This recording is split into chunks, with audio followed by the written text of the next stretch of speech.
नमस्कार, आप देख रहे हैं सूत्रों की खबर और मैं हूं आपके साथ गुंजन। आज की खास खबर की ओर चलते हैं। मध्य प्रदेश में तीसरे चरण का मतदान कल 9 लोकसभा सीटों पर होगा मतदान।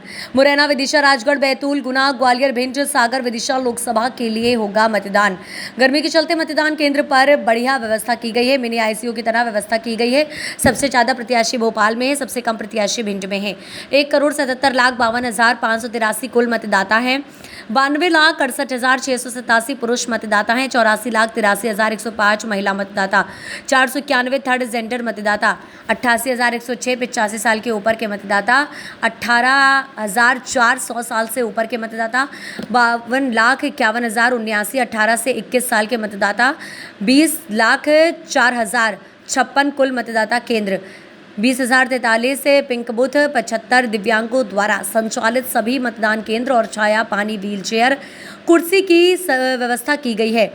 9 लोकसभा सीट में 5,744 अति संवेदनशील मतदान केंद्र 800 हैं। पूरे प्रदेश में नाकों पर लगातार चेकिंग की जा रही है। 1433 एफआईआर दर्ज हुई हैं। एनएसए के अंतर्गत 36 मामले में कार्यवाही हुई है। पिछली बार 2019 में इन सीटों पर जिन कल वोटिंग मुरैना में 61% वोटिंग हुई थी, सागर में 65.47%, भोपाल में 68%, राजगढ़ 74.31% मतदान हुआ था।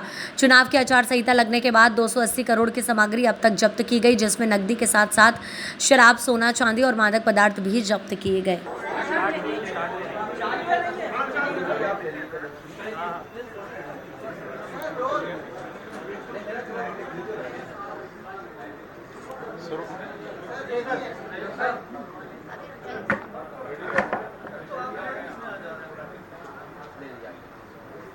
तीसरे चरण का चुनाव 7 मई को, मतलब कल है अपने यहाँ। फर्स्ट 2 फेजेस हो गए हैं, जैसा आप जानते हैं, 19 तारीख को और 26 तारीख को पिछले महीने।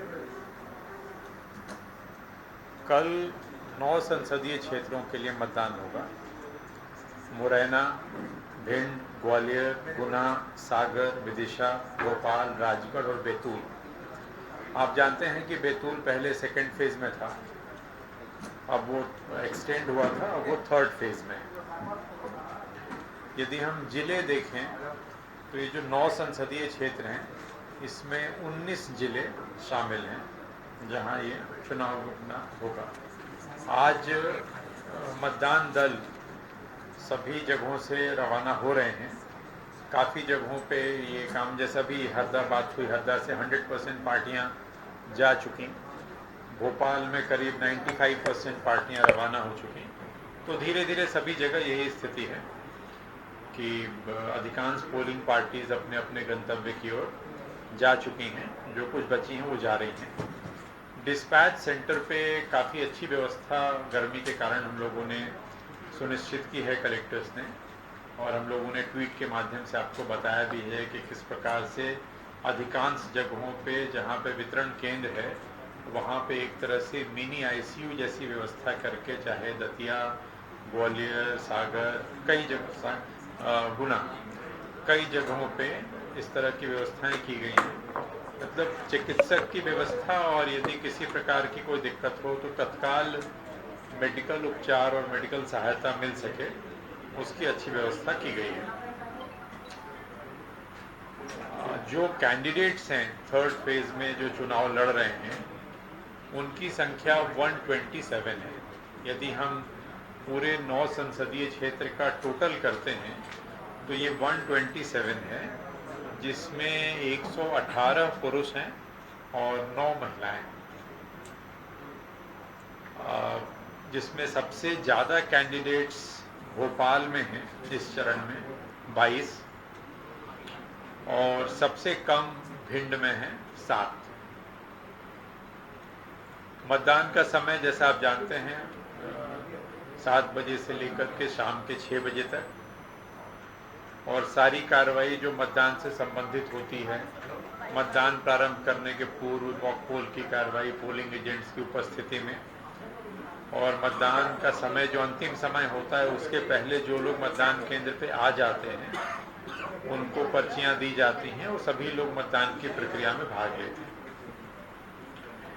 मतदाताओं की कुल संख्या, जो लोग ये थर्ड फेज में जो हमारे 9 संसदीय क्षेत्र हैं, इनमें जो टोटल वोटर्स हैं जो मताधिकार का उपयोग करेंगे अपने अधिकार का, उनकी संख्या है 1,77,52,583।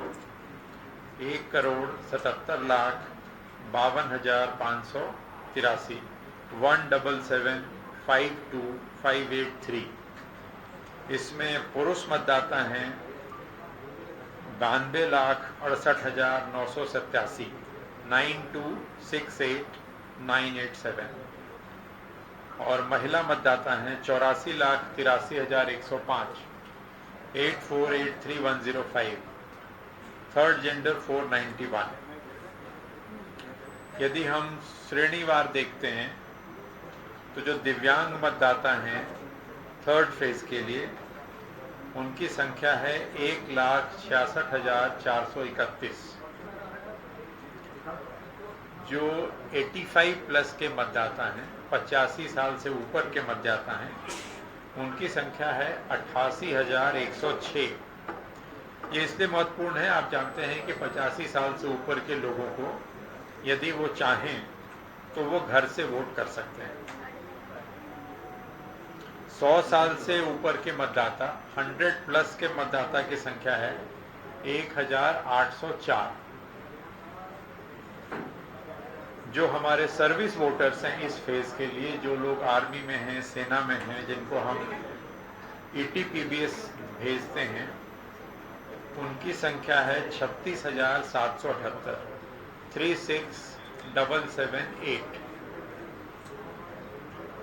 18 से 19 वर्ष के जो मतदाता हैं उनकी संख्या है 5,25,179 525,179। इसी तरह की तमाम ताज़ा खबरों के अपडेट्स के लिए सूत्रों की खबर पर बने रहिए हमारे साथ। नमस्कार।